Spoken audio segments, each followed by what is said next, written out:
علیکم ورحمۃ اللہ وبرکاتہ۔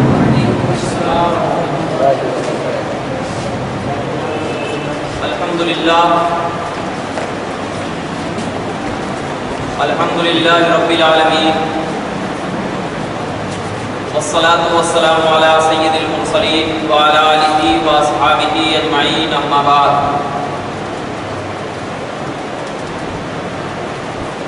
قال اللہ تبارک و تعالی فی القرآن المجید والفرقان الحمید، اعوذ باللہ من الشیطان الرجیم، بسم اللہ الرحمن الرحیم۔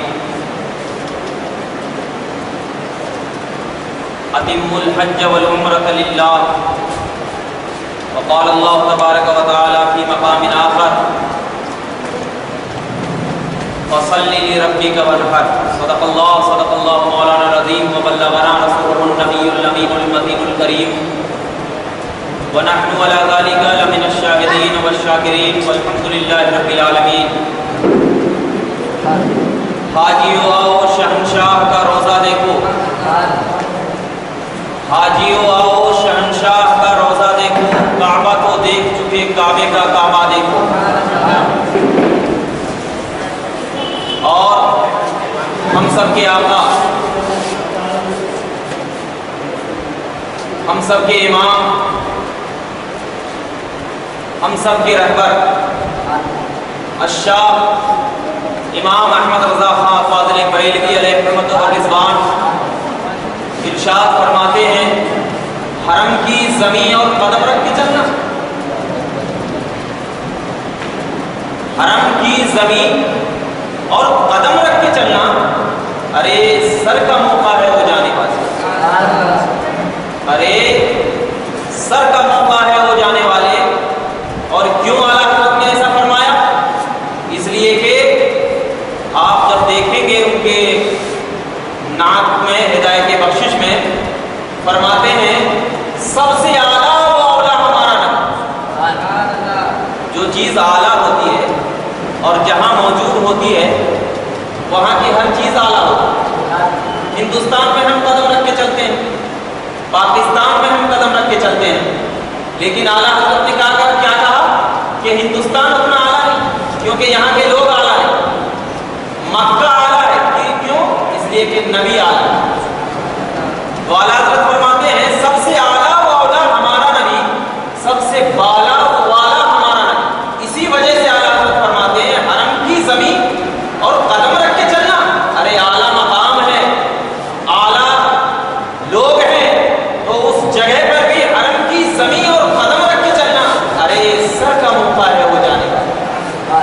آج الحمدللہ قابل مبارکباد ہیں ہم تمام لوگ، اور خاص کر اس جلسے کو منعقد کرنے والے، اللہ تبارک و تعالیٰ ان کو دونوں جہاں میں خیر عطا فرمائے۔ اور قابل مبارکباد ہیں ہماری ماں بہنیں کہ انہوں نے اپنا قیمتی وقت نکال کر اللہ و رسول کی یاد میں اپنا تھوڑا سا وقت نکالا۔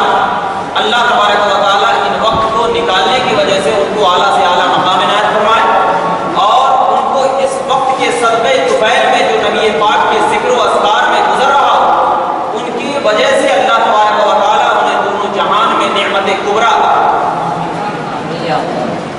آج کی یہ محفل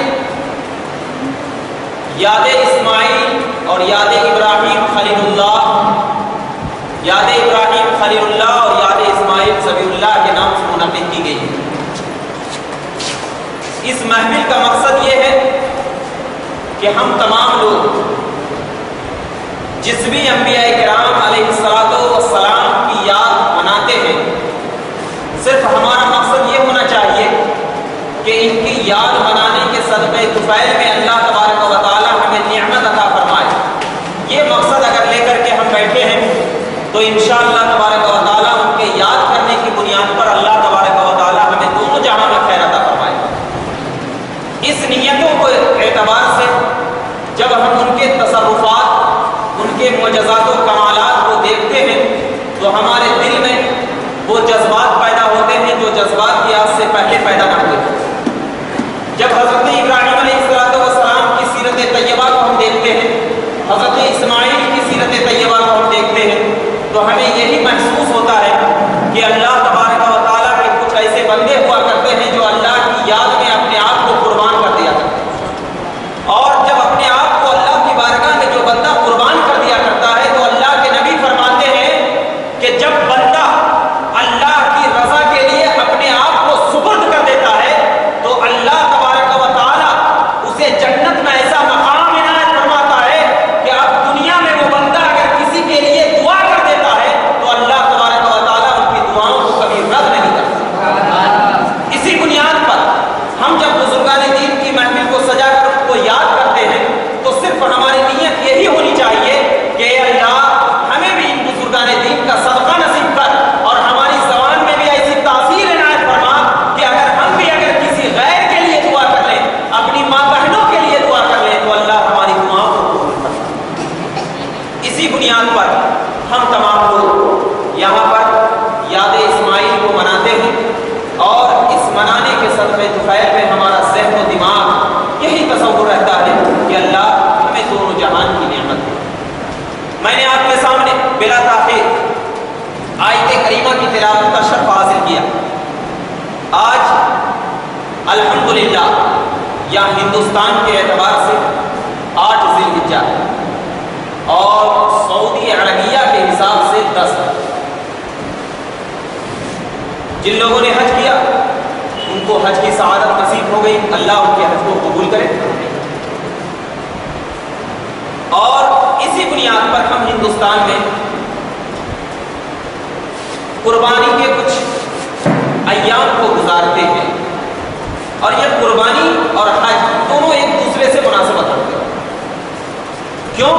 اس لیے کہ قربانی بھی اپنے آپ کو قربان کرنے کا نام ہے اور حج بھی اپنے آپ کو قربان کرنے کا نام ہے۔ حج میں انسان اپنے جان مال تمام چیزوں کی خواہشات کو قربان کر دیتا ہے۔ انسان کو سب سے زیادہ اہمیت 3 چیز کی ہوا کرتی ہے: مال، اولاد اور اپنی جان۔ ان 3 چیزوں کے علاوہ انسان جینے کا تصور ہی نہیں رکھتا۔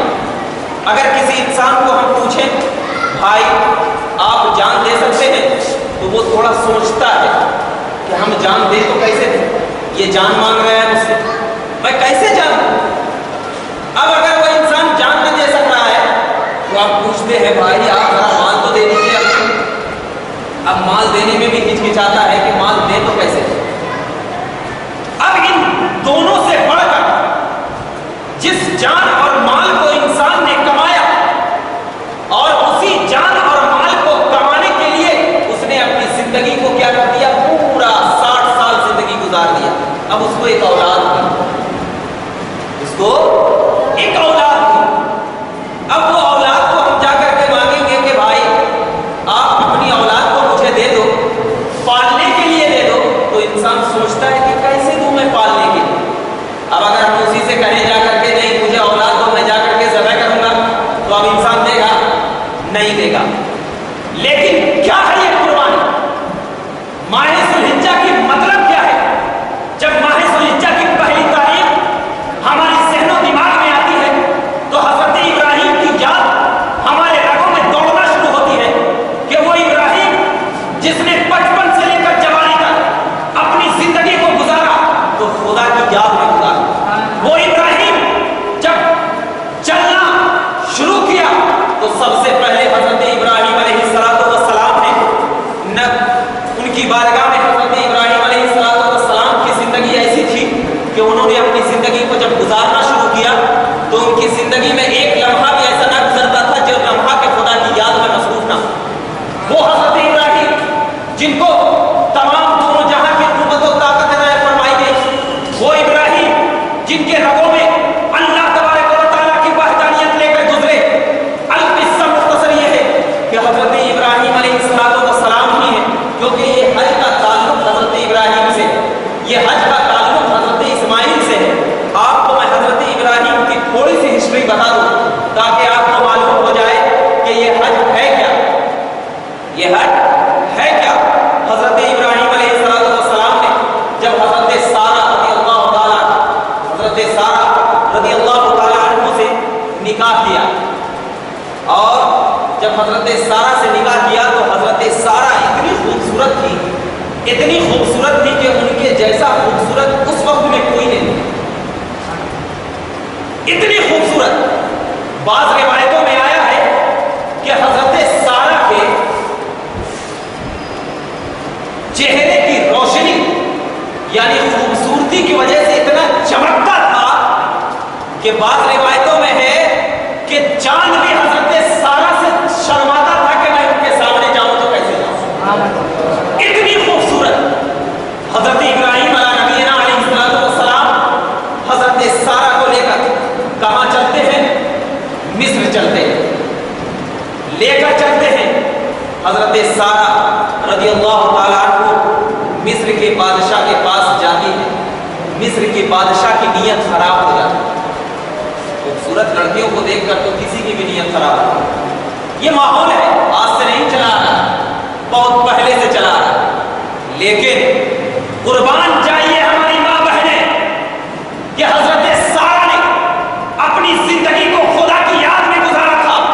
قسم خدا کی، زبان دل سے حضرت سارہ کی اللہ کی آواز نکلتی تھی، اور جب حضرت سارہ اپنی زندگی کو گزارتی تو جب تک حضرت ابراہیم حضرت سارہ کے محل میں قدم نہیں رکھتے تھے، حضرت سارہ ان کی یادوں میں اپنی آنکھیں کو بچھا کر رکھتی کہ ہمارا شوہر آئے تو ہم ان کو پانی دیا کریں، ہمارا شوہر آئے تو ہم ان کو پانی دیا کریں۔ اور جب تک حضرت سارہ حضرت ابراہیم کو اپنی آنکھوں سے نہ دیکھ لیتی تھی، قسم خدا کی، نہ کھانا کھاتی نہ پانی پیتی، بلکہ اللہ کی آوازیں صدائیں بلند کرتی تھی اور اللہ کی ذکر میں لگی رہتی تھی، اور جب حضرت ابراہیم آتے تو اپنی شوہروں کے ذکر میں لگ جاتی۔ یہ حضرت سارہ کا ماحول تھا۔